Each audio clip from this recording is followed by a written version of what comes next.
barrier washer. So that is almost exclusively we see in healthcare environments.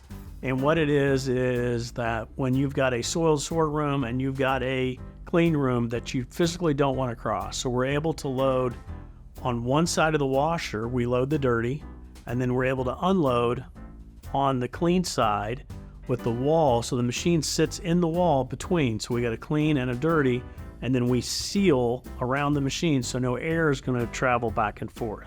We don't see barrier washers around as much as we used to 15, 20 years ago for whatever reason.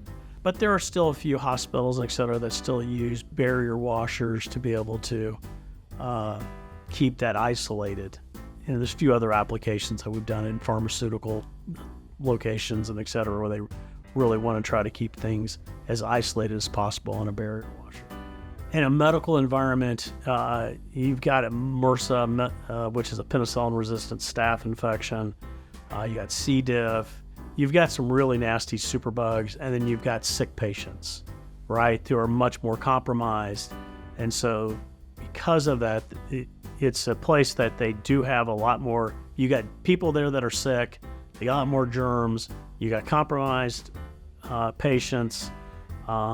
It's just much harder to regulate all of that and to keep things clean. So it really is a function of, of that environment versus a health club or even a hotel where we're able to take, basically in effect clean linen. We're able to soil sort it and then put it in the washer and get things clean. So it's not quite as the same level of care requirement, and we're not seeing outbreaks of C. diff or in those other locations. So until I guess the germ